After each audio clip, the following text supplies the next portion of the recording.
সংসদ অধিবেশন চলাকালে কুষ্টিয়া ৩ আসনের এমপি আমির হামজার বিরুদ্ধে এভাবেই ফুঁসে ওঠেন ব্রাহ্মণবাড়িয়া ২ আসনের সংসদ সদস্য রুমিন ফারহানা।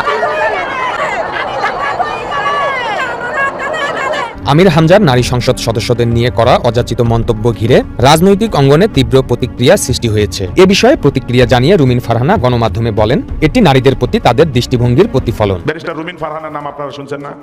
উনি আবার আজকে বলতেছেন কুরুচিপূর্ণ মন্তব্য করেছেন। মুফতি আমির হামজা ভাই দেখছেন না, মামলা দিয়ে দিয়েছে। আসসালামু আলাইকুম সম্মানিত প্রিয় দর্শক, একজন আলেম হয়ে দর্শক কিভাবে তার মুখ দিয়ে এমন অশালীন ভাষা ব্যবহার আসে দর্শক?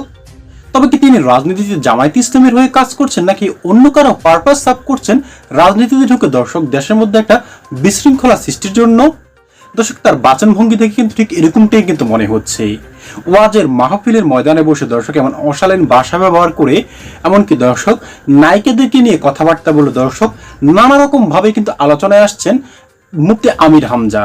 এতদিন যেগুলোই করেছেন এবং যত সমালোচনার মুখে পড়েছেন, মানুষ ভেবেছে হয়তোবা ভোটও জিতে দর্শক সংসদ সদস্য হলে, জনপ্রতিনিধি হলে সে ঠিক হয়ে যাবে। কিন্তু দর্শক মহান সংসদের ভিতরে বসে দর্শক কিরকম চিন্তা ভাবনা সে করতে পারে দর্শক, সেটা কিন্তু আপনারা ভিডিওর শুরুতে কিছুটা অংশ বেশি দেখতে পেয়েছেন। দুজন নারী সংসদ সদস্যকে নিয়ে দর্শক এমন অশালীন ভাষা ব্যবহার করেছে আমির হামজা দর্শক, সেটা কিন্তু মুখে বলা একেবারে কিন্তু লজ্জাজনক। তাও আবার কাকে নিয়ে দর্শক? ব্যারিস্টার রুমিন ফারহানার মতো নেত্রীকে নিয়ে।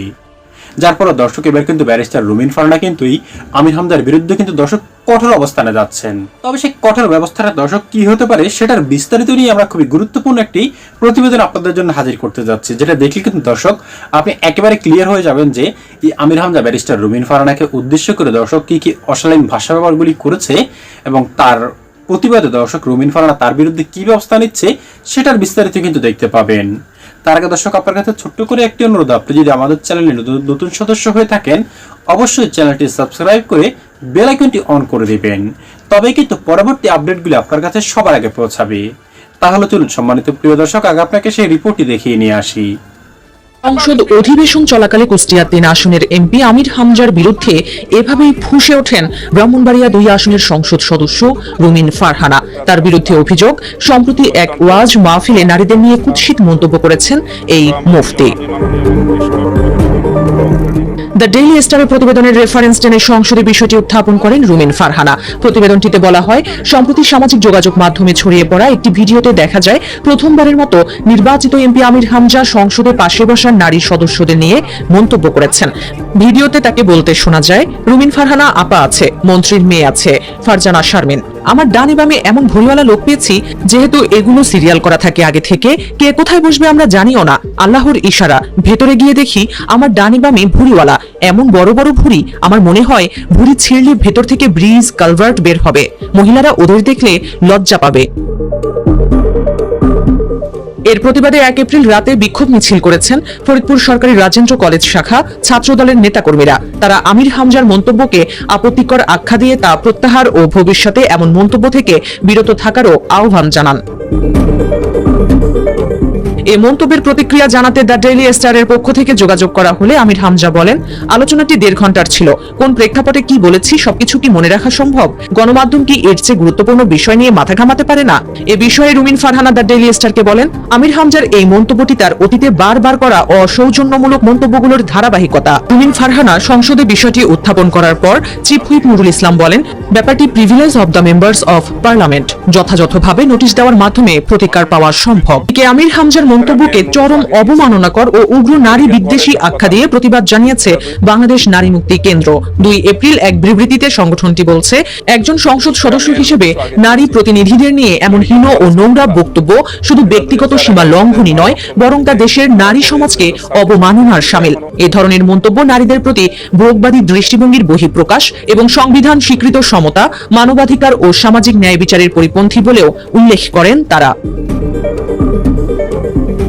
সম্প্রতি একটি ওয়াজ মাহফিলে জ্বালানি মন্ত্রীকে নাস্তিক বলার অভিযোগে আমির হামজার বিরুদ্ধে ১,০০০ কোটি টাকার মানহানি মামলা করা হয়েছে এবং তার বিরুদ্ধে সমন জারি করেছেন আদালত। এর আগে কুষ্টিয়ায় প্রধানমন্ত্রী তারেক রহমানের ছোট ভাই প্রয়াত আরাফাত রহমান কোকোর নাম বিকৃত করে মন্তব্য করার প্রতিবাদে আমির হামজার বিরুদ্ধে ঝাড়ু মিছিল করেছিলেন স্থানীয় নারীরা।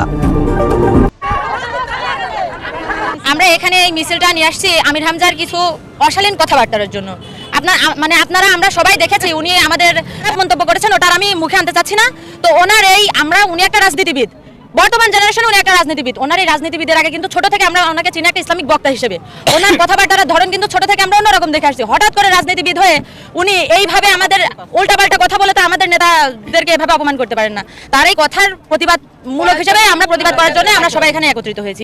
এখানে আইসি হচ্ছে আমির হামজার জন্য, কারণ সে মানে বাজে মন্তব্য করে, তার কথার পয়েন্টে পয়েন্টে আমরা বাজে কথা পাই, যে তার সুষ্ঠু বিচার করার জন্য, তার প্রতিবাদ করার জন্য আমরা এখানে সবাই আসছি। ব্যারিস্টার রুমিন ফারহানার নাম আপনারা শুনছেন না? ওই যে আমাদের এক হুজুরকে হারায় উনি জিতে গেল হাসমার্কা নিয়ে, শুনছেন কথা? উনি আবার আজকে বলতেছে যে একজন এমপি আমাদেরই পার্লামেন্টের, তিনি আমাকে নিয়ে ওয়াজে যায়া কুরুচিপূর্ণ মন্তব্য করেছেন, বাজে ভাষায় আমাদেরকে তুচ্ছ তাচ্ছিল্য করে কথা বলেছেন। আমরা মাননীয় স্পিকার আপনার কাছে আমি বিচার চাচ্ছি, জোর দাবি জানাচ্ছি, আপনি একটা বিচার করে দেন। আপনি অন্যায় করবেন প্রতিবাদ করব, ভালো কাজ করবেন প্রশংসা করব, কথা বলে ঠিক না, প্রশংসা পাবেন। দেশের কল্যাণে যারা এমপি মন্ত্রী হয়েছেন, দেশের কল্যাণে মানুষের কল্যাণে কাজ করেন, সারা দেশের মানুষ আপনাদেরকে দোয়া করবে, কথা বলে ঠিক না? আমরা একটা নতুন বাংলাদেশ গড়ার স্বপ্ন দেখতেছি, যেখানে কোনো টেন্ডারবাজি, চাঁদাবাজি, খুন ধর্ষণ থাকবে না, কোনো দুর্নীতি থাকবে না, দেশের টাকা বিদেশে পাচার হবে না, কথা বলে ঠিক না? কারণ বিগত 16 বছরে দেশের টাকা পাচার হইতে হইতে এ দেশে আর কিচ্ছু নাই, লুটে পুটে খাইছে, কামড়ে কামড়ে খাইছে।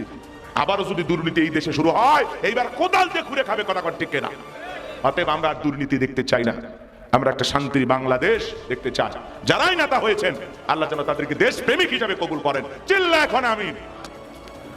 আজকে আমাদের প্রিয় ভাই মুফতি আমির হামজা সংসদে কথা বলার সুযোগ পেয়েছেন। উনি সুযোগ পেয়ে বলেছেন যে আমাদের কুষ্টিয়া বিশ্ববিদ্যালয়ের পাশেই যে রাস্তার দুরবস্থা, 42 কিলোমিটার রাস্তা কঠিন, আমরা ওই পথে সফর করেছি। আসলে রাস্তা এত ভাঙা, গাড়ি যাওয়া খুব কঠিন, লক্ষ লক্ষ মানুষ চলাচল করে। প্রথমে উনি রাস্তার কাজের ব্যাপারে বলেছেন যে আমি জোর দাবি জানাচ্ছি আমাদের রাস্তাটা যেন হয়ে যায়, আর কুষ্টিয়াতে মেডিকেল কলেজের ব্যাপারে দাবি করলেন। দুইটাই জনগণের জন্য, কথা বলেন ঠিক কিনা? এভাবে সংসদে অনেক আলোচিত এমপি আছে যাদের 2-1 মিনিট বক্তব্য কথা শোনার জন্য পুরো দেশের 18 কোটি মানুষ তাকিয়ে থাকে, কথা বলে ঠিক কিনা? কষ্ট হচ্ছে আপনাদের? তাহলে যুবক গোপনে প্রকাশ্যে যা করো সব দেখতেছে কি? তাহলে গোপনে গুনাহ করা যাবে? কথা কর না কেন? গোপনের আমল তোমাকে আল্লাহর প্রিয় করবে, কিন্তু গোপনে যদি গুনাহ করো এই গোপনের পাপ তোমাকে ধ্বংস করবে, কথা বলে ঠিক কিনা? আল্লাহ আমাদের সবাইকে ফিরে আসার তৌফিক দান করুন। চিল্লা বলেন আমিন। আর একটু জোরে বলুন আমিন। মুফতি আমির হামজা ভাই দেখছেন না, মামলা দিয়ে দিয়েছে, আবার সমন জারি হয়ে গেছে, সিরাজগঞ্জে মামলা দিয়ে দিয়েছে। উনি একটু বিদ্যুৎ মন্ত্রীকে একটু কথা বলছেন যে উনি ইসলাম বিদ্বেষী, এই কথা বলছেন। বাপ রে বাপ, সমালোচনা আজকে মানুষের যে সমালোচনা না, এটা হলো প্রতিবাদ। সত্যটাকে তুলে ধরতে হবে, কথা বলছেন নাই? সত্য বলাটা আজকাল অপরাধ। আমার ভাইয়েরা, এরপরে লোকমান হাকিম বলতেছেন ইয়া বুনাইয়া কিমিস সালাহ, হে আমার বর্ষে আমার কলিজার টুকরা সন্তান, সালাত কায়েম করো। সন্তানদেরকে নামাজের দাওয়াত দেওয়া দরকার আছে না নাই? লোকমান হাকিম তার সন্তানদেরকে নামাজের কথা বলেছিলেন। প্রত্যেকটা বাবার উচিত তার সন্তানের কাছে নামাজের ওয়াজ করা। সন্তান যখন আস্তে আস্তে বড় হবে, বাচ্চাদেরকে মসজিদমুখী বানানোর দরকার আছে না নাই? আজকের শিশু আগামীর বাংলাদেশ, ছোট ছোট বাচ্চাদেরকে মসজিদমুখী বানাইতে হবে।